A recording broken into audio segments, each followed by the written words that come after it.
সূরা হামিম সিজদার 30 নম্বর আয়াত পড়ছি। কয় নম্বর আয়াত? 30 নম্বর আয়াত। এই আয়াতে আল্লাহ কি বলে? এখন আমার আলোচনা শুরু হইল, কথা বলছি এত করে একটু ইয়া করলাম। আল্লাহ বলেন, নিশ্চয়ই যারা আমি আল্লাহকে রব হিসেবে মানছে। কাকে কাকে? আমাদের রবকে। আল্লাহ। আমাদের রবকে আল্লাহ। রব মানে কি? পালনেওয়ালা, যাকে যেখানে যেভাবে রেখে পালা যায় তাকে সেখানে ঠিক সেভাবে রেখে যিনি পালতে পারে তার নাম রব। ভালো বলবেন না? সমুদ্রে মৎস্যরে মাছেরে যেমনি পালা লাগে, যিনি পালে তিনি রব। জঙ্গলে রয়্যাল বেঙ্গল টাইগার, সিংহ, যত প্রাণীগুলো আছে এগুলোরে যাকে যেই খাদ্য দেওয়া দরকার প্রতিদিন যেই খাদ্য ওই প্রাণীগুলোরে পোষায় তিনি হইছে রব। তিনি হইছে কি? এক একজনের খাদ্য এক একজনের সাথে মিলে না। এক এক প্রাণীর খাদ্য এক এক সিস্টেম, এক এক মানুষের খাদ্য এক এক রকম, এক এক দেশের খাদ্য এক এক রকম। মুসলিম হালাল খানা, কিন্তু এক দেশের খানার সাথে আরেক দেশের খানার মিল নাই। আল্লাহ বলেন, আমি রুচি দেনেওয়ালা, আমি খাদ্য দেনেওয়ালা, আমি জমিন থেকে রিজিক উঠাই। আমি রব না তো কে হবে? আমি পালনে হব না তো কে হবে? এর জন্য রব বলে, আমরা চোখে দেখি আসমান থেকে বৃষ্টি ফালায়, আমরা চোখে দেখি সূর্য পূর্ব দিকে ওঠে পশ্চিম দিকে অস্তমিতে যায়, আমরা চোখে দেখি গাছ থেকে ফল হয়। আসলে গাছ থেকে হয় না। আল্লাহ বলেন, এগুলোর পর্দা, এগুলোর ভিতরে আমার ফেরেশতা আমার হুকুমে কাজ করে। আমি রবের কারিশমা। তোমরা যা দেখো বৃষ্টি, আমি রবের হুকুমে। সূর্য আলো দেয়, আমি রবের হুকুমে। আমি যে পালনেওয়ালা, আমি যে কি বলেন পালনেওয়ালা। তো রব যে স্বীকার করবে, রব কেমনি স্বীকার করবে? 5 ওয়াক্ত নামাজ পড়বি, প্রত্যেক নামাজে রব্বুল আলামিনের কথা আছে না নাই? আছে। 5 ওয়াক্ত নামাজ পড়ে আলহামদুলিল্লাহি রাব্বিল আলামিন, সমস্ত প্রশংসা ওই রবের জন্য যিনি কুল কায়নাত সৃষ্টি করেছেন। আলহামদুলিল্লাহি রাব্বিল আলামিন, যিনি পুরা জাহানের লালন পালন কর্তা, তার জন্য সব প্রশংসা। আল্লাহ বলেন, বান্দা আমার প্রশংসা তুই করতে পারবি না, আমার বানানো শব্দে তুই আমার প্রশংসা কর। কিভাবে? আলহামদুলিল্লাহি রাব্বিল আলামিন, সমস্ত প্রশংসা একমাত্র রব্বুল আলামিনের জন্য। তাহলে নামাজের শুরুতে আমি আমার রবের প্রশংসা শুরু করলাম। নামাজের মধ্যে যখন রুকুতে গেলাম, সুবহানা রাব্বিয়াল আলা, তুই যে খাইলি, তোরে যে নিঃশ্বাস নেওয়াইলাম, তোরে যে সুস্থ রাখলাম, তোরে যে ফল ফ্রুট খাওয়াইয়া হজম করাইলাম, রক্ত দিলাম, রক্তের নালীগুলি দিয়ে রক্ত চলতেছে, পায়খানা পেশাব ঠিক আছে, তোরে সুস্থ রাখছি, খানা রিজিক দিলাম। এবার রুকুতে যাইয়া বল সুবহানা রাব্বিয়াল আযীম, আমি ওই রবের পবিত্রতা ঘোষণা করতেছি যিনি সবচেয়ে বড় রব। এবার বান্দা সিজদায় যাবি, সুবহান রাব্বিয়াল আলা, আমি আমার শ্রেষ্ঠ রব রব্বুল আলামিনের পবিত্রতা ঘোষণা করতেছি। তুই যে খাইলি, পাললাম, 24টা ঘন্টা ধরে পাললাম। পালনেওয়ালা কে বলেন? কে? অক্সিজেন দিয়ে আমি যে নিঃশ্বাস নিতেছি, প্রতিটা নিঃশ্বাস ফালানোর তৌফিক দিতেছে কে বলে? আল্লাহ বলেন, তোরে যে ফাললাম, সিজদায় যাইয়া বল কেমনে ফাললাম। কয় এমনি বল, রব্বিল আলামিন, সুবহানা রাব্বিয়াল আলা, তুমি যে পালনেওয়ালা রব, তোমার কুদরতি কদমে সিজদা দিয়ে বলতেছি সুবহানা রাব্বিয়াল আলা, তুমি শ্রেষ্ঠ রবের পবিত্রতা আমি ঘোষণা করতেছি। এভাবে স্বীকৃতি দিবি। এবার বান্দা কোরআন পড়তে যা। কোরআন পড়ার চাবিকাঠি বিসমিল্লাহির রহমানির রহিম, আলহামদুলিল্লাহি রাব্বিল আলামিন, রব দিয়া কোরআন চালু কর। আবার কোরআন বন্ধ করবি তো মিনাল কুল আউযু বিরাব্বিন নাস, রব আছে না নাই? কোরআন খোলার চাবিকাঠি রব, কোরআন বন্ধ করার চাবিকাঠি রব। কারণ রব তুই দোয়া করবি, আমি কোরআনের মধ্যে এমন দোয়া নাজিল করেছি, হাত উঠে যখন দোয়া করবি, রব্বানা যালামনা আছে না নাই? রব্বানা আতিনা আছে না নাই? রব্বানা ফাগফির লানা যুনুবানা, রব্বানা লা তুযিগ কুলুবানা, রব মাফ করে দাও, রব জাহান্নামের আগুন থেকে বাঁচাই, রব তুমি আমার পালনেওয়ালা রব, আমারে মাফ করো। আল্লাহ শিখাইছে আমি যে রব, দোয়ার মধ্যে বল রব, সেজদায় দেয় রবের স্বীকৃতি দে, সূরার মধ্যে স্বীকৃতি দে, নামাজে 5 বার প্রত্যেক রাকাতে সূরা ফাতিহা আছে না নাই? রব বলে স্বীকৃতি দে।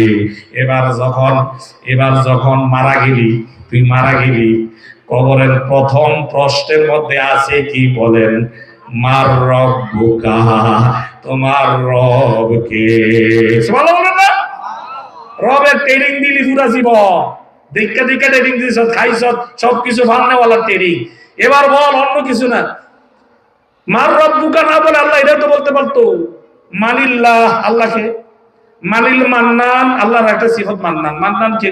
মানির রহমান, মানির রহিম, রহিম রহমান কে? এটা বলে নাই, কারণ রবের ট্রেনিং দিছ পুরা জিন্দেগি, সেজদায়, রুকুতে, নামাজে রব রব, দোয়াতে রব্বানা যালামনা। এবার বল মার রব্বুকা, তোর রব কে ছিল? কে? ওমা দীনুকা মান হাযার রাজুল, প্রশ্ন করবি নি? রব বলে হুজুর লেখা নিয়ে যান, লেখা নকল তো করছি, আল্লাহ তো বইলে দিছে 3টা প্রশ্ন করবো, নবী হাদিসে বইলে দিছে। ভালো করে বলবো, যারা মারা গেলে ফুতিরে কইয়ে দেবো, ফুত কাফনের মধ্যে লেখা দিস আমার হাতের মধ্যে, রব রব্বি আল্লাহ, দীন আল ইসলাম, নবী গুনা মুহাম্মদুর রাসূলুল্লাহ, উত্তর লিখে দিস তিনটা। ভালো করে মুখস্থ কইরা লেখা নিয়া, এতে যদি সুদ গাঁজা মদ খাইয়া নামাজ রোজা কিছুই করে না, এই লোকে যদি লেখা নিয়ে আরো ভালো কইরা ক্যাসেট লাগাইয়া যদি রেকর্ড কইরাও দিয়া দেয়, জীবনের উত্তর দিতে পারবো নি? এটা কি দুনিয়া? হ্যাঁ, নকল দিয়ে বাস করা যায় দুনিয়াতে। এই প্রশ্ন আউট হয়ে গেলে গা আবার ভোট বসে, আবার প্রশ্ন নতুন করে লেখেনি। আল্লাহ কেমন প্রশ্ন করবে? দুনিয়াতে আউট করে দিস, দুনিয়াতে কি আউট করে দিছে, তুই যা, আমি প্রশ্ন করে দিলাম, তো তুই নকল করে জীবনে বাস করতে পারবি না। এটা আমি রব, এটা আমি কি? নকলের সুযোগ নাই আখিরাতে। মার রব্বুকা, তোর রব কে? রবের দুনিয়াতে রবের ট্রেনিং দিল, মরার পরে কবরের রবের আগে পরিচয় দাও। এটা প্রশ্ন করবে কে? কে প্রশ্ন করবে? যারা রবের কাজ করে নাই তারা কি পারবে? এই আল্লাহ বলেন সূরা ফুসসিলাতের 30 নম্বর আয়াতে আল্লাহ বলেন, ইন্নাল্লাযীনা ক্বালু রাব্বুনাল্লাহ, নিশ্চয়ই যারা যারা বলতো রব্বুনাল্লাহ, যারা অন্তর থেকে বলতো আমাদের রব কে? কে বলেন কে?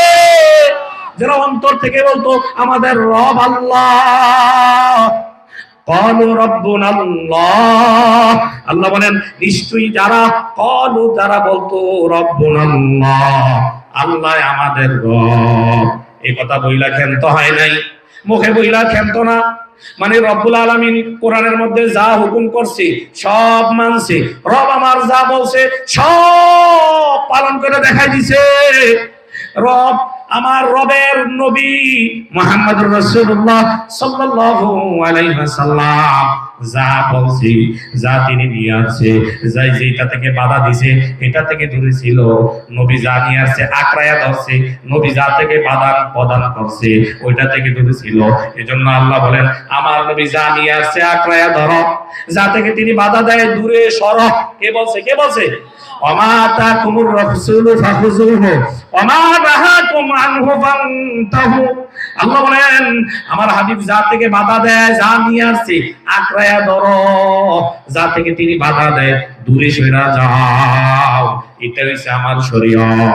তো যারা বলবে আল্লাহ আমাদের রব, তারা আল্লাহর হুকুম মানার সাথে সাথে নবী যা নিয়ে আসছে আকড়ায়া ধরছে, যা থেকে বাধা দিছে তার থেকে যারা দূরে ছিল। এজন্য আল্লাহ বলেন রব বইলা তারা ক্ষান্ত না, সুম্মাস্তাকামু, ইস্তেকামাত থাকতো।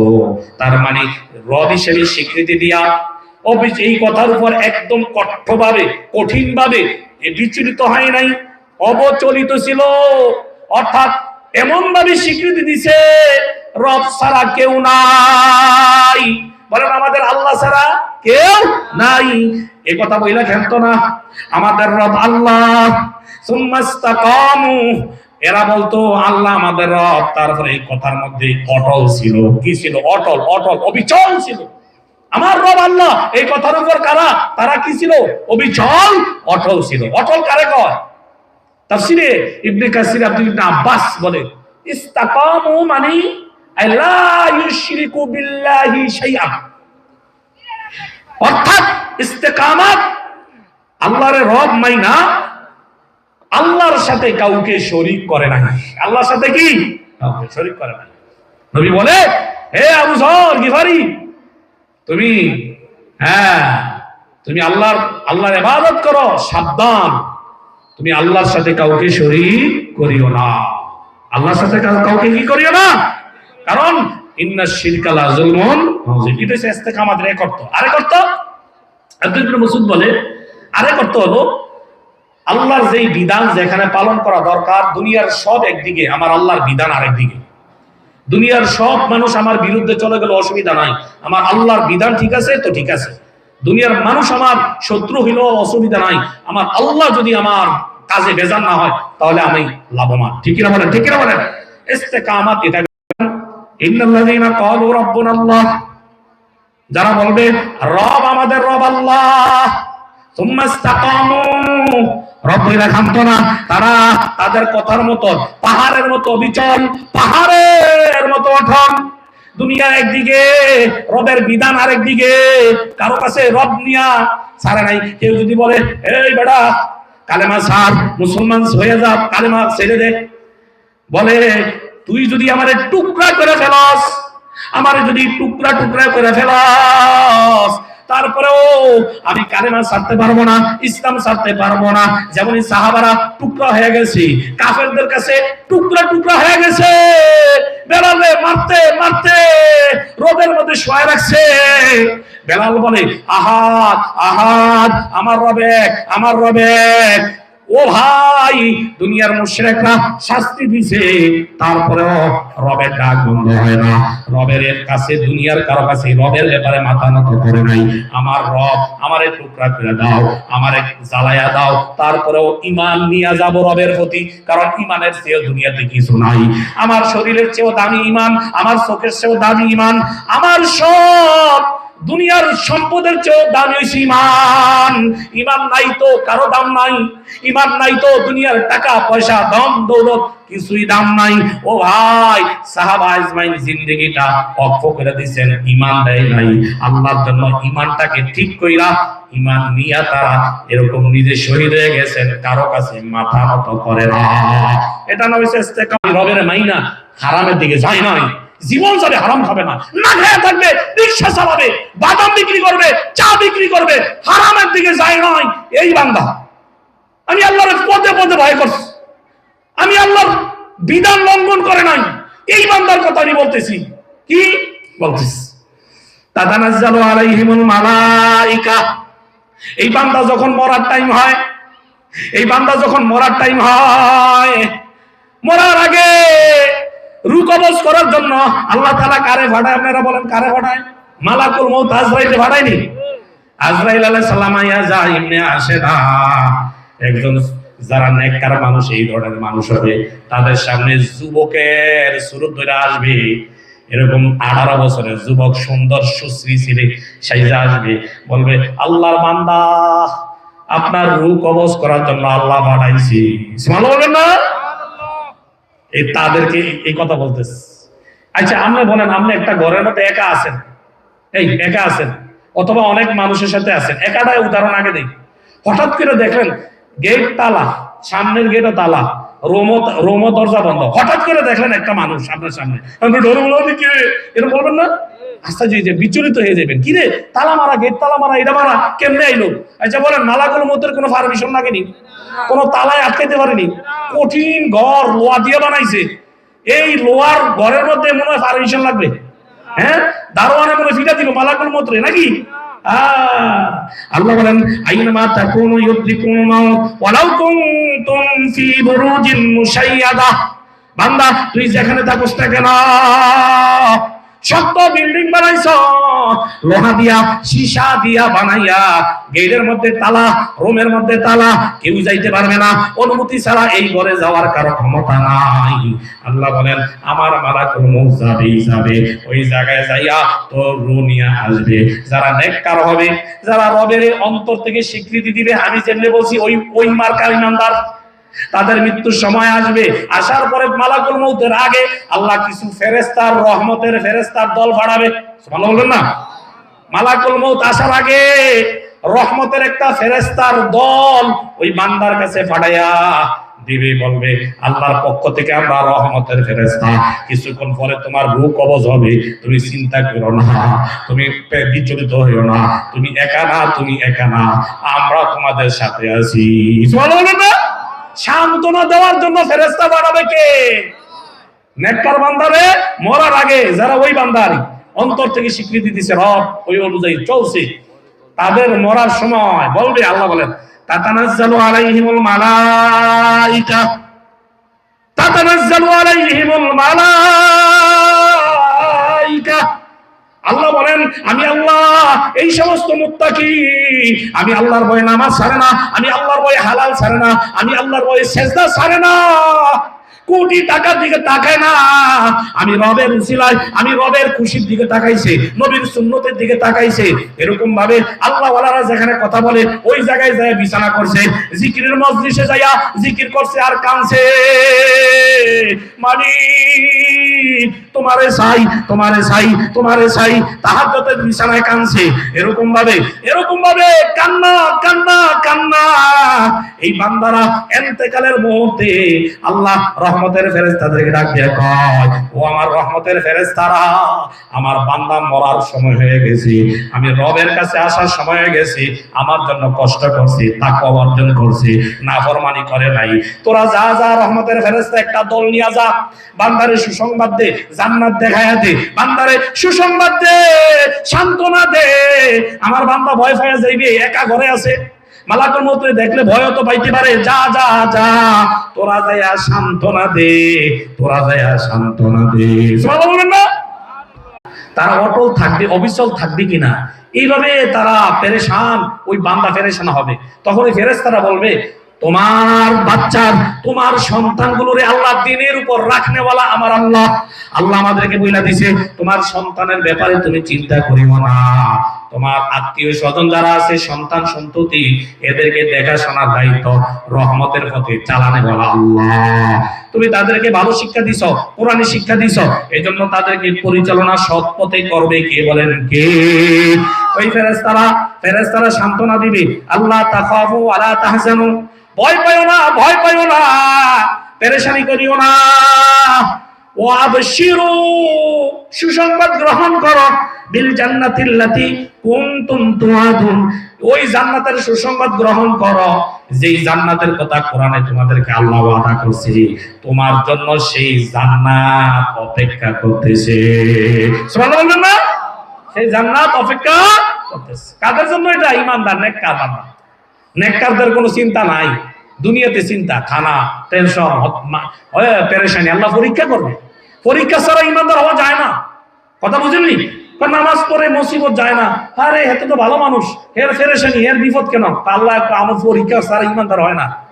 আল্লাহ তুই ঈমানদার, স্বীকৃতি দিবি আমি রব, স্বীকৃতি দিবি তুই আমি রব্বুল আলামিন, তোরে পরীক্ষা করবো না, হতে পারে না, তোরে দেখবো। দুনিয়ার যত লেখাপড়া করে নেওয়ালা শিক্ষিত মানুষ পরীক্ষা দেওয়া ছাড়া হয়নি না, পরীক্ষা লাগে। এই জন্য আল্লাহ বলেন, ওয়ালানাবলুওয়ান্নাকুম বিশাইইম মিনাল খাউফি ওয়াল জু' ওয়া নাকসিম মিনাল আমওয়ালি ওয়াল আনফুসি ওয়াস সামারাত ওয়া বাশশিরিস সাবিরিন। আমি আল্লাহ তোমাদেরকে অবশ্যই পরীক্ষা করব, সন্তান সন্ততির নামে, সন্তান সন্ততি নিয়ে মালের লাইনে রোগ দিয়ে দেব, তোমার জীবনের মধ্যে হামলা আসবে, মিথ্যা মামলা আসবে, ক্ষেত কামার নষ্ট হয়ে যাবে, বাড়ি আগুন লাগে যাবে, এরকম ভাবে দোকান পুড়ে যাবে। দেখবো বান্দা তুই আমার জন্য ধৈর্য ধরস কিনা। যারা আমি আল্লাহর জন্য ধৈর্য ধরবে, ওয়াবাশিরিস সাবিরিন, আল্লাহ নবী বলে, নবী তাদেরকে জান্নাতের সুসংবাদ শোনায়া দেয়। তাহলে ইমানদারের পরীক্ষায় দুনিয়াতে ফাঁস হওয়ার পরে মরার সময় সুসংবাদ দিবে কে দিবে? আল্লাহ দিবে। হ্যাঁ, পেরেশানি নিও না, জান্নাতের ওয়াদা করছে কে? মানুষ ওয়াদা খেলাপ করে। আল্লাহ বলে, ইন্নাকা লা তুখলিফুল মিআদ, আমি আল্লাহ ওয়াদা খেলাপ করি না, বান্দা তোর সাথে যা ওয়াদা করছি সব দেব। চোখটা বন্ধ করে দেখ, পাবি দেখ, কয়েক বছর, ৬০-৭০ বছর, এরপর তো আসবি। সব দেখবি আয়নার মতো। কি করলাম, আইহা আবার ফাটা। আল্লাহরে বলবে কদ্দাম তুলি হায়াতি, কদ্দাম তু কদ্দাম তুলি হায়াতি। যদি হায়াতটা আবার পাইয়া যাইতাম, আল্লাহ সব কই যাইতাম। আল্লাহ বলেন না, আর সম্ভব না, আর সম্ভব নেই। বলেন কদ্দাম তুলি হায়াতি, আল্লাহ বলেন না, কদ্দাম তু কইলে হইল না, দেব না, হায়াত শেষ দিছি। আলেম দিয়ে বুঝাইছি, নবী পাঠাইছি, নবীর উত্তরসূরি আলেমরা বুঝাইছি। কেন হারাম থেকে তওবা করলি না? কেন বেনামাজি ছিলি? কেন সেজদা করলি না? কেন আমারে ডাকলি না নাফরমান? সন্ধ্যার খানা পৌঁছাইছি, তোরে সুস্থ রাখছি, সন্তান দিছি, ইজ্জত দিছি, টাকাওয়ালা বানাইছি, কেন আমারে চিনলি না? কেন চিনলি না? নাফরমান, সব চিনলি, আমারে চিনলি না কেন? আর যেমন এক সেকেন্ড বলেন, এ জবাব দিতে হবে কিনা? আহা আহা, কেমনে বুঝাই আপনাদেরকে? বলেন কেমনে বুঝাই? আল্লাহ মাফ করুন। তাহলে আল্লাহর ওয়াদা মিথ্যা। দুনিয়ার মানুষ ওয়াদা খেলাপ করে। আল্লাহ বলে ইন্নাকা লা তুফলিহুল মিআদ, আমার ওয়াদা কখনো কি প্রতিশ্রুতি ভঙ্গ আমি করনেওয়ালা। আমি এমন মালিক, যা বলি তাই দেব, যা বলি তাই দেব। এর মধ্যে কোনো বানচাল হবে না। এই যে ফেরেশতা পাঠাইয়া ইমানদাররে দেখেন, মরার সময় ফেরেশতা পাঠাই দিছে, সব আনন্দ, কবর জান্নাত। কারণ কি? নবী বলে ইমানদার যারা হালাল খানাওয়ালা, তাকওয়াওয়ালা, মুত্তাকি, তাদের কবর কি হবে? জান্নাত। আমি বলি নাই, قال رسول الله صلى الله عليه وسلم القبر من روضة من رياض الجنة أو حفرة من حفر النار। রাহমাতুল্লাহ আলামিন বলেন, হে আমার উম্মত, কবর কারোর জন্য হবে জান্নাতের বাগান, আবার কারোর জন্য হবে জাহান্নামের গর্ত। হে ভাই, আপনি আমারে নিজে প্রশ্ন করেন, আমার কবর কি জান্নাতের বাগান হবে নাকি জাহান্নামের গর্ত হবে? এখনো মনে বলি না, এখনো কি কবরের প্রশ্ন রেডি হয়েছে কিনা? ও ভাই, আল্লাহ বলে ইমানদার হইলে তোর শান্তি, ইমান নিয়ে আস, আমল নিয়ে আয়, আমার ভয় তাকওয়া নিয়ে আইসা দেখ, আমার ওয়াদা মিথ্যা না রে বান্দা। কবরও জান্নাত বানায় দেব, ফুল সিরাত বিজলি আকারে পার করে দেব, আমল নামা ডান হাতে দেব, তুই বিনা হিসেবে জান্নাত দিয়ে দেব। হাসরের ময়দান 50,000 বছর। মুসলিম শরীফের হাদিস, ইমানদার যারা হবে, মুত্তাকি যারা হবে, তাদের জন্য 50,000 বছর না। কেমন? সাহাবারা বলে, ইয়া রাসূলুল্লাহ, ইমানদারের জন্য কত বছর হবে হাসরের ময়দান? নবী বলে, হে আমার সাহাবারা, 4 রাকাত যোহরের নামাজ পড়তে কেমন সময় লাগে? ইয়া রাসূলুল্লাহ, বেশি সময় তো লাগে না। ফরজ নামাজ জামাতে 4 রাকাত যোহরের নামাজ জামাতে 4 রাকাত নামাজ পড়তে যেই সময়টা লাগে, হাসরের ময়দানের 50,000 বছর একজন ইমানদার মুত্তাকির কাছে 4 রাকাত যোহরের নামাজের মতো মনে হবে। সুবহানাল্লাহ। তো আসতে বললেন, হ্যাঁ, মোমেন্টে সহজ করে দিবে কে? মরার আগে বলে, চিন্তা করিস না, ফেরেশতা বাড়াইয়া টেনশন দূর করায় দেয়, সন্তানের জিম্মা আমি আল্লাহ, সন্তানের জিম্মা চিন্তা করিস না, সব দুনিয়ার সব আমি তোর সন্তান সন্ততি দেখাশোনা করব। তুই ওই যে আবশিরু বিল জান্নাত, সুসংবাদ গ্রহণ কর জান্নাতের। আর ফেরেশতারা বলবে, নাহনু আউলিয়াউকুম ফিল হায়াতিদ দুনিয়া ওয়া ফিল আখিরাহ। ওই রহমতের ফেরেশতারা বলবে, দুনিয়াতে আমরা তোমাদের বন্ধু, তোমার বন্ধু ছিলাম। তুমি নেককারের বন্ধু কারা? নেককারের বন্ধু কারা? ফেরেশতারা। রহমতের ফেরেশতারা নেককার লোকের কি বলেন? বন্ধু, নেককারদের বন্ধু। হ্যাঁ, নাহনু আউলিয়াউকুম ফিল হায়াতিদ দুনিয়া ওয়া ফিল আখিরাহ।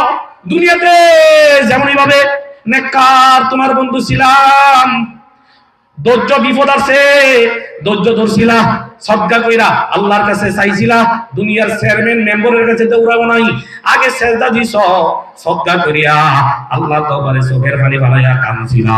ওই তখন আমরা ফেরেশতারা আমিন আমিন বলতাম। তুমি দেখো নাই, আজকে তুমি দুনিয়ার জিন্দেগিতে রহমতের ফেরেশতা আমরা তোমার সাথে ছিলাম। আর অফিল আখিরাহ, আখিরাতের জিন্দেগিতে তুমি এইমাত্র আসছো, আখিরাতের জিন্দেগিতেও আমরা তোমার সাথেই থাকবো। সুবহানাল্লাহ। ভয় আসেনি? ভয় আসেনি? হ্যাঁ, ভয় নাই, ভয় নাই। ইমানদারের কোনো কি নাই, আখিরাতে কবরও ভয় নাই, হাসরে মিজানে কি নাই, ভয় না। হ্যাঁ, ওয়ালাকুম ফিহা মা, এরপরে আল্লাহ বলেন ওয়ালাকুম ফিহা মা, এরপরে ফেরেশতা দিয়ে সুসংবাদ শোনা। কি চাও, কি খাইবা? দুনিয়াতে কষ্ট করছো না, দুনিয়াতে তোমার চোখের সামনে সুদ করে ইলিশ মাছ, আর 5,000 টাকার কেজির পদ্মার ইলিশ মাছ খাইতেছে। ইলিশ মাছ দেখলে আমরা কিনতেও সাহস পাই না। আমরা যখন যাই না, হ্যাঁ, আমরা গেলে ইলিশ মাছ কত, 1 কেজি হলা 4,500 3,500 হয়েছে। পকেট কাট দিয়ে লাগবে না, খানা শেষ। পকেটে এত নাই। আর আমরা তো হালাল খাই নিয়ে, ঠিক আছে, জোর আছে না ভাই। এটা কত? খাসির গোস্ত 1,100 টাকা কেজি, 1,200 টাকা। আলহামদুলিল্লাহ, একটু গ্রাম নিয়ে চললাই হয়েছে, আলহামদুলিল্লাহ, আল্লাহ খাওয়াইছে। এই হালাল খাওয়ার কারণে সে ভালো কিছু খাইতে পারে না, ভালো কিছু করতে পারে না, ভালো গাড়িতে চড়তে পারে না। বান্দারে আল্লাহ পরীক্ষা করে হালাল রিজিক দিছে, এটার উপর সন্তুষ্ট ছিল। ভালো জামা পোশাক করতে পারে না, ভালো সমাজে তারা দাওয়াত দিয়ে দেয় নাই। ও এতে গরিব, তারা কি দাওয়াত দেন? অথচ এতে আল্লাহর কাছে গরিব না, এতে ডাক দিলে এই ডাক আরশে আসবে ফুসে যায়। সুবহানাল্লাহ বলেন না? হ্যাঁ, হালাল খাওয়ার কারণে সে কিছু করতে পারে নাই। অথচ সুদ করে যে ইলিশ মাছের গ্রাম পুরা বাড়ি, খাসির গোস্ত 3 খাসি এটার ফ্রিজ ভরা, গরু এটার ফ্রিজে অভাব নাই। ইলিশ মাছ কয়টা? 20 কেজি 30 কেজি নিয়ে আমার চোখের সামনে এই ওরার মধ্যে যা আছে সব দিতেন। কি কয় ওরার মধ্যে যা আছে সব দিতেন। দেখলাম বিল আসলো 50,000, বান্ডেল দিয়ে দিস হইছে। এতে মার্কা, এতে কি মার্কা? এতে টেবিল দিয়েছি যে খাইছি আর না, তো বান্ডেল দিয়ে ইলিশ মাছের ওরা কেন যায় না? আমরা ভাবতাম না, সম্ভব না। হালাল যারা খায় তাদের সম্ভব, যারা হালাল ভাবে চলে তাদেরকে আল্লাহ ভালো সম্পদ দেয়, তাদের কথা ভিন্ন। আবার মন খারাপ করেন না, সবার কথা বলি না। আল্লাহ বলেন, বান্দা তুই দুনিয়াতে ভালো খানা কিছু খাস নাই, কিছু করতে পারস না, এরপর জান্নাতে কি খাবি? প্রস্তাব দিবি কে? কি খেতে দিবি? কি খাবি? গুনাহ খাবি? কি খাবি? কি খাইতে মন চা? আচ্ছা, জান্নাতে গেলে কি আমাদের শরীর এমন হইব নি? কেরম হইব কোন তো? 33 বছরের জোয়ান, কয় বছরের জোয়ান? এই বুড়া একটাও জান্নাতে যাইতো না, বুড়া একটাও। কি কারণ? আল্লাহ তো জুয়ান 33 বছরের বানাইয়া জান্নাত দিব, ঠিক না? জান্নাতে পেশাব নাই, পায়খানা নাই, ডায়াবেটিস নাই, রোগ নাই, শোক নাই, আনন্দ আনন্দ। জান্নাতের মধ্যে নামাজ নাই, রোজা নাই, হজ নাই, যাকাত নাই, শুধু নাচ গান ফুর্তি, বিবাহ ও আনন্দ গেলমান নিয়া। রোগ নাই, থুতু নাই, খাবে পেশাব হবে না। নবী বলে থুতু থেকে মেশকো আম্বরের গান আসবে, যা কিছু খাবে বেকুর হবে, সব হজম হয়ে যাবে। বলবেন না? আনন্দ আর আনন্দ। সুন্দর হবে কেমন? নবী বলে ইউসুফ আলাইহিস সালাম কেমন সুন্দর, ইউসুফ আলাইহিস সালামের মতো সুন্দর এক একটা পুরুষ আল্লাহ বানায়া দিবে। আর কণ্ঠটা কেমন হবে? দুনিয়ার কণ্ঠ শুনলে, কোরআন তেলাওয়াতের আওয়াজ শুনলে পাগল হয়ে যায়, মুখতার আলোচনা শুনলে কণ্ঠের টানে পাগল হয়ে যায়। জান্নাতি ওয়ালা পুরুষের কণ্ঠ হবে দাউদ আলাইহিস সালামের কণ্ঠ। দাউদ আলাইহিস সালাম জাবুর যখন তেলাওয়াত করত, পাখিরা পর্যন্ত মোহিত হইয়া কাঁদে চলে আইতো। সুবহানাল্লাহ। সমুদ্রের মাছ চইলা লাফায় লাফায় উপরে উঠে যেত। এরকম দাউদ আলাইহিস সালামের কণ্ঠ আল্লাহ দিবে। আদম আলাইহিস সালামের বডি 60 হাত লম্বা বানায়া দিবে। আমাদের নবীর মতো আখলাক বানায়া দিবে। সুবহানাল্লাহ। কি সুন্দর! যৌবন কখনো শেষ হবে না। ওয়ালা ইয়াফনা শাবাহুম, নবী বলে যৌবন শেষ হবে না। ওয়ালা ইউবলা সিয়াবাহুম, তাদের পোশাক জীবনে ময়লা হবে না। পোশাক কি হবে না? ময়লা। আনন্দ আনন্দ ফুর্তি। আল্লাহ বলবে আর বের হইতে হবে না, সারা জীবন খাও। ফাঁকিতে বলবে, হে ফাঁকি, জান্নাতের ফাঁকি খাইতে মন চায়। জান্নাতের ফাঁকিরা বলবে, তুমি কি আমারে খাইতে চাও? হা খাইতে চাই। মুহূর্তে গুনাহ হয়ে যাবে, গুনাহ হয়ে সামনে চলে আসবে, খাইবে, হাড্ডি ফলাই দিবে, হাড্ডিগুলো ফাঁকিয়ে উড়ে চলে যাবে। সুবহানাল্লাহ। এটার নাম জান্নাত। নবী বলে কি বলবো? যেই চোখ কখনো দেখে নাই, যেই অন্তর কখনো অনুভব করে নাই, ওই রকম নাজ নিয়ামত আল্লাহ জান্নাতে রাখছে। সুবহানাল্লাহ। এক একটা ফলের 70 গুণ তেজি মজা, 70 গুণ মজা রাখা দিয়েছে। ফলের দুনিয়ার ফল এক গুণ, আখিরাতের জান্নাতের ফল 70 গুণ বেশি। দুনিয়াতে নারী 1 গুণ মজা, 70 গুণ মজা। হুরুম মাকসুরাতুন ফিল খিয়াম, এমন বউ রাখছি তাবুর মধ্যে সংরক্ষিত, পৃথিবীর কোন জিন ইনসান তাদেরকে স্পর্শ করে নাই। সুবহানাল্লাহ। এরকম নারী সব তোমাদেরকে দিবে কে? চিল্লায় বলেন কে? সব আল্লাহ দিয়ে দিবে। ওয়ালাকুম ফিহা মা তাদউন, আর যারে ডাকবা যারে অর্ডার করবা খানা অর্ডার দিতে দেরি, রেডি হইতে দেরি না, সাথে সাথে আইসা যাবে, ডাকার সাথে সাথে রেডি হয়ে যাবে। এটা কেমনে হইল? আল্লাহ বলেন নুজুলাম মিন গফুরির রহিম। এটা হইছে আমি আল্লাহ ক্ষমাশীল, তো আমি আল্লাহর দয়ার রহমতের ফল হিসাবে, আমি আল্লাহর দয়ার রহমতের ফল হিসেবে তোমারে দিয়ে দিলাম। খালিদিনা ফিহা আবাদা, অনন্তকাল আনন্দে থাকবা। এই জান্নাত থেকে আর বের হতে হবে না। ওরে ভাই, এই জান্নাতে যাইতে রাজি আছি কারা কারা? নারে তাকবীর, নারে তাকবীর। যাইতে রাজি আছি? যারা প্যান্ডেলের বাইরে আছে তারা রাজি নাই। তারা কোনটা? ওই হিমারকানি, ওই টেবিল মেবিল ঘোষ সুদ বেনবাজির দল হইলে শেষ। ওদের কাছে কেমনে আইব জানেননি? মালাকুল মউত 6টা চোখ লইয়া কালো জাহান্নামের গুরুজ দিয়ে আসবে, আইসা পিটাবে, সালা নিয়ে আসবে, জাহান্নামের সালা মুখের মধ্যে ধরবে আর চিল্লাবে, কাঁদবে, আয় হা কই নেও, এদিকে ছাবে। নবী বলে এই কাফের মুনাফিকেরে বেনমাজিরে যদি এই মরার আগে সারা দুনিয়ার পানি খাওয়ায় দাও, তার তৃষা পিপাসা মিটবে না। দেখবেন চোখ বড় হয়ে যায়, কি করে? অস্থিরতা করে, করে কি করে? এটা কিন্তু জাহান্নামীদের লক্ষণ। ঠিক কিনা বলে? ঠিক কিনা বলে? একবার ইব্রাহিম আলাইহিস সালাম এক জায়গায় বসে আছেন, এমন সময় মালাকুল মউত যাচ্ছিলেন সামনে দিয়া। ইব্রাহিম আলাইহিস সালাম বললেন, হে মালাকুল মউত, তুমি আমার আজকে একটা কথা বলতে হবে। তুমি নেককার বান্দা, ইমানদার বান্দার রূহ কেমনে কবজ করো আমার একটু দেখায়া দাও। এবার মালাকুল মউত বলল, অন্যদিকে চান, পেছনের দিকে চান, অথবা চোখটা বন্ধ করেন। চোখটা বন্ধ করছে, এবার তাকান। ইব্রাহিম আলাইহিস সালাম তাকায় দেখে এত সুন্দর সুশ্রী ছেলে, এত যুবক ছেলে, জান্নাতের রাইহান ফুলের সূরা নিয়ে আছে, জান্নাতের রেশমি রুমাল নিয়ে আছে। হে ইব্রাহিম পয়গম্বর, জান্নাতি লোক যদি মুত্তাকি লোক যারা আল্লাহরে ভয় করছে চলছে, তাদের সামনে আমি এই রুমালটা ধরি আর ফুলের ছড়া দিয়ে দেই, আর রহমতের ফেরেশতারা সান্ত্বনা দেয়, জান্নাত দেখায়া দেয়। জান্নাত দেখতে দেখতে তার রূহ অটোমেটিক চলে আসে, সে নিজে বুঝতেও পারে না। সুবহানাল্লাহ না? এবার দেখায়া দাও বদকারের রূহ কিভাবে কবজ করো। না না, জানা মালাকুল মউত চোখের কান্না শুরু করছে, পারবেন না, আমি ইব্রাহিম নবী সহ্য করতে পারবেন না। বদকারের রূহ আমি কোন শুরুতে ধরি, আপনি সহ্য করতে পারবেন না। না না মালাকুল মউত, আমি পারবো, দেখাও আমারে বদকার লোকের রূহ, মুনাফিকের রূহ, বেনামাজির রূহ, সুদখোরের রূহ, হারামখোরের রূহ। এরকম ভাবে আল্লাহর নাফরমানের রূহ, যারা আল্লাহর বেজার করে নেতারে খুশি করছে, যারা আল্লাহর বেজার কইরা দুনিয়ার মার্কার লাগা ইসলাম ছেড়ে দিছে, নবীর বিরুদ্ধে কথা বলছে, আল্লাহর বিরুদ্ধে কথা বলছে, তাদের মৃত্যুর সময় তুমি কিভাবে সুরুর দল দেখাও, একটু দেখাও। মালাকুল মউত বলল, এত বললাম চাইেন না, পারবেন না, সহ্য করতে পারবেন না। পারবো। মালাকুল মউত এবার ধরো, সুরুর ধরো, চোখ বন্ধ করেন, আমি চোখ না খোলা পর্যন্ত চোখ খুলবেন না। এবার চোখ খুলেন, চোখ খুলে দেখলো মালাকুল মউত বিশাল আকৃতির কালো লোহার গুরুজ নিয়ে আছে। একটা চোখ না, চেহারার মধ্যে 6টা বড় বড় চোখ, আর নাক দিয়া আগুনের ফুলকা আসতেছে, নিঃশ্বাসে আগুন, পশমের গোড়ায় গোড়ায় আগুন আসতেছে আর আগুন ঢুকতেছে। ইব্রাহিম আলাইহিস সালাম বেহুশ হয়ে পড়ে গেছেন। আয় হায় রে! ইব্রাহিম আলাইহিস সালাম হুশে ফিরে আসলেন। এরকম ভাবে আসার পরে মালাকুল মউত বললেন, হে ইব্রাহিম পয়গম্বর, বলছিলাম নাফরমানের রূহ আমি কিভাবে কবজ করি, আপনি সহ্য করতে পারবেন না।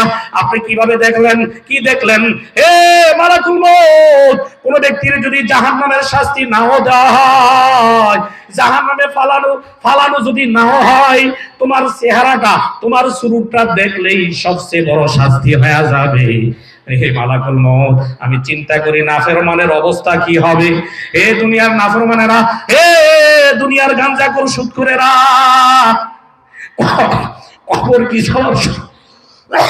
কবরে কি যাওয়ার সময় হয় না? কবরে কি যাওয়ার সময় হয় না? মরার কি চিন্তা হয় না? কত বন্ধু বান্ধব চলে গেছে, মনে করি বাঁচবো, তওবার কি দিন আসে না রে বান্দা? কি যাবে আমার কবরে? কি করতেছি দুনিয়ায়, কি রাখতেছি?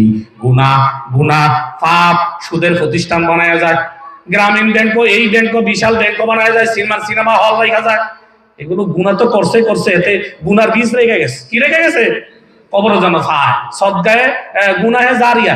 এই সওয়াব দুই প্রকার, একটা হচ্ছে সদগায়ে জারিয়া আর একটা হচ্ছে গুনাহে জারিয়া। মানুষ মইরা যায়, এই মানুষ কি মইরা যায়, মইরা গেলে আর আমলের দরজা বন্ধ, নামাজের সওয়াব যায় না, হজের সওয়াব যায় না, সব শেষ। কিন্তু কিছু কিছু সওয়াব আছে, মানুষ মইরা যাওয়ার পরেও কবরে যাইতে থাকে। সুবহানাল্লাহ। শুধু তাই নয়, রাসূলুল্লাহ হাদিসে বলে কেউ যদি মারা যায়, কেউ যদি মারা গেছে, তার আমলের দরজা বন্ধ। সর্বপ্রথম 3টা আমল তার কবরে কিয়ামত পর্যন্ত তার সওয়াব কবরে যাইতে থাকবে। সুবহানাল্লাহ। আবু দাউদের 2880 নম্বর হাদিস। বলেন আবু দাউদের কত নম্বর হাদিস? আমি বলি নাই। ওয়ান আবি হুরায়রা রাদিয়াল্লাহু তাআলা আনহু قال قال رسول الله صلى الله عليه وسلم إذا مات الإنسان انقطع عنه عمله إلا من ثلاث إلا من صدقة جارية أو علم ينتفع به أو ولد صالح يدعو له। রাওয়াহু আবু দাউদ। আবু হুরায়রা বলে আমার নবী বলেছে, মানুষ যখন মারা যায় তার আমলের দরজা বন্ধ হয়ে যায়, নামাজ হয় না, নামাজ রোজা ইবাদত হজ, কবরের মধ্যে নামাজ পড়লেও লাভ নাই, জিকির করলেও লাভ নাই, কবরের মধ্যে যাইয়া দুরূদ পড়লেও লাভ নাই। এক ব্যক্তি কবরের মধ্যে কোরআন তেলাওয়াত করতেছে, আল্লাহর ওলি মারা যাওয়ার পরে স্বর্ণের কোরআন শরীফ পড়তেছে, আরেক আল্লাহর ওলি দেখা, কারণ ওলিরা এগুলো বুঝতে পারে, ওলিরা কি আরেক আল্লাহর ওলি দেখা কবরের রুহানি ভাবে দেখে ওই আল্লাহর ওলি কোরআন তেলাওয়াত করতেছে, এটা দেখা কবরের উপর থেকে ওই বুজুর্গ বলে সুবহানাল্লাহ। ওই বুজুর্গে কবর থেকে ডাক দিয়ে বলে, ভাই আমি যে কবরে কোরআন তেলাওয়াত করতেছি, নামাজ পড়তেছি, একটা বিন্দু মাত্র সওয়াব নাই, তোমার সুবহানাল্লাহর সওয়াবটা আমারে দিয়া দাও। তুমি যে সুবহানাল্লাহ বলছো, আমার এই আশ্চর্য জিনিসটা দেখা, রুহানি ভাবে দেখা, আসমান জমিনের ফাঁকা জায়গা পরিমাণ তোমার আমল নামায় সওয়াব দিয়ে দিছে আল্লাহ। কবরে সওয়াব যায় না, কিন্তু নবী বলে 3টা সওয়াব, তুমি মারা গেছো, মারা যাওয়ার পরেও তোমার কবরে সওয়াব পৌঁছাই দিবে কে? 1 নাম্বার ইল্লা মিন সাদাকাতিন জারিয়াতিন, সদকায়ে জারিয়া।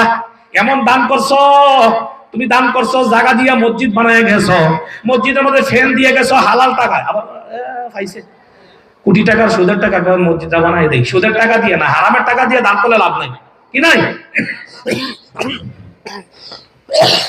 আসলে অসুস্থ আমি, আমার জন্য দোয়া করবেন নি, আল্লাহ যেন শেফা দেয়। আমিন। ও 5 মিনিট বাড়ছে, আচ্ছা যখন 5 মিনিট বাড়ছে, ঠিক না? তাহলে হাদিসটা শেষ করতে পারবো, ঠিক নেই? আরো 1 ঘন্টা বলা যাবে, কিন্তু না, আলহামদুলিল্লাহ নিয়ম অনুযায়ী আমাদের কমিটি বাইরে যেগুলো সাজাইছেন ওটা মানাটা আরেকজনের হক, ঠিক না? তাহলে সদকায়ে জারিয়া, হালাল টাকা দিয়ে মসজিদ বানাইছে, কি বানাইছে বলেন? হালাল টাকা দিয়ে কি বানাইছে বলেন? মসজিদ বানাই দিস। হালাল টাকা দিয়ে মসজিদের ফ্যান কিনা দিস। হ্যাঁ, কোটি টাকার দান না, হারাম টাকা কোটি টাকা দিয়ে 10 তলা মসজিদ বানাইছে। আরেকজন হালাল টাকা রিক্সাওয়ালা, এতে একটা কষ্ট করে ফ্যান লাগিয়ে দিছে গোপনে। ওই কোটিওয়ালা হারাম টাকাওয়ালা যে মসজিদ বানাইছে সে জাহান্নামে যাবে, হারাম দিয়ে দান কেন করলি? আর ওই রিক্সাওয়ালা হালাল টাকা দিয়ে ফ্যান দিছে, ফ্যান যতদিন মসজিদে থাকবো রিক্সাওয়ালার কবরে সব যাইতে থাকবে। সুবহানাল্লাহ। এখন বুঝছেন? নবী বলে কেউ হালাল টাকা দিয়ে যদি মসজিদ বানায় দেয়, কবরে তো তার সওয়াব সে কবরে থাকবে, কিন্তু সওয়াব কবরে মসজিদে যত মানুষে নামাজ পড়বে সেই পরিমাণ সওয়াব তার কবরে যাইতেই থাকবে। আর আল্লাহর নবী আরেকটা হাদিসে বলে, যারা হালাল টাকা দিয়ে মসজিদ বানাবে আল্লাহ তাদেরকে জান্নাতে নিজে ঘর বানাই দিবে। সুবহানাল্লাহ। قال رسول الله صلى الله عليه وسلم من بنى مسجدا لله بنى الله له بيتا في الجنة। নবী বলে কেউ যদি আল্লাহর জন্য হালাল টাকা দিয়ে মসজিদ বানায়া দেয়, আল্লাহ তারে নিজে খুশি হইয়া জান্নাতে ঘর বানায়া দিবে। তাহলে যেই ব্যক্তি মসজিদ বানায়া দিল, মসজিদে নামাজ হইতেছে, মসজিদে ফ্যান দিয়ে দিল, মসজিদে জায়গা দিল, অক্ষ করে দিয়ে দিছে, দুনিয়ার বাহবা পাওয়ার জন্য না, দুনিয়ার কারণে দেখানোর জন্য না, কার জন্য দিছে? কার জন্য? আল্লাহর জন্য দান করছে। একমাত্র মাওলারে রাজি করার জন্য মসজিদ বানাইছে, ফ্যান দিছে, অথবা মাদ্রাসা বানাই দিছে, অথবা এতিমখানা বানাই দিছে, এর সওয়াব সে কবরে আছে, কবরে যাইতেই থাকবে। সুবহানাল্লাহ না? কবরে যাইতে থাকবে। অথবা একটা টিউবওয়েল বানাই দিছে, এই অথবা কি বানাই দিছে, টিউবওয়েল বানাই দিছে। টিউবওয়েল থেকে মানুষ পানি খাইতে আসে, খেতে আছে কবরে। এই যে মানুষ পানি খাইতেছে, সব যাবিনি কবরে, যাবিনি। অথবা মুসাফির খানা বানাই দিছে, মুসাফির খানা। অথবা ঘর নাই, এতিমের ঘর, একটা এতিম মেয়ে বিয়া দিয়ে দিছে টাকা দিয়া, এতিম মেয়ের বিয়া দিয়ে দিছে আল্লাহর জন্য, এই সব তার কবরে যাইতে থাকবে। নবী আরেক হাদিসে বলে সদকা জারিয়া কি, আমি বলি নাই, ইবনে মাজাহ 242 নম্বর হাদিস। আল্লাহ নবী বলেন, ওয়ান আবি হুরায়রা রাদিয়াল্লাহু তাআলা আনহু ক্বালা ক্বালা রাসূলুল্লাহ সাল্লাল্লাহু আলাইহি ওয়াসাল্লাম, ইন্না মিম্মা ইয়ালহাকু আল মুমিনা মিন আমালিহি ওয়া সানাতি বাদা মাউতিহি। কয়েকজন মুমিন মারা গেলে, ঈমানদার মারা যাওয়ার পরে যে সবগুলো কবরে যায়, এক নাম্বার ইলমান আল্লামাহু ওয়া নাশারাহু, যে আলেম ইলম দি ইলমে দি শিখছে, মানুষের ছাত্ররে পড়াইছে, ছাত্ররে পড়াইয়া আলেম বানায় গেছে, সে কবরে চলে গেছে। তার ছাত্ররা যত ছাত্র বানাবে, যত ছাত্র পড়াবে, কিয়ামত পর্যন্ত যে পড়ানেওয়ালা ওস্তাদ, তার কবরে সব যাইতেই থাকবে। এরপরে ওয়ালাদান সালেহান ওয়া ওয়ালাদান সালেহান, নেককার ব্যক্তি রেখে গেছে, নেককার সন্তান।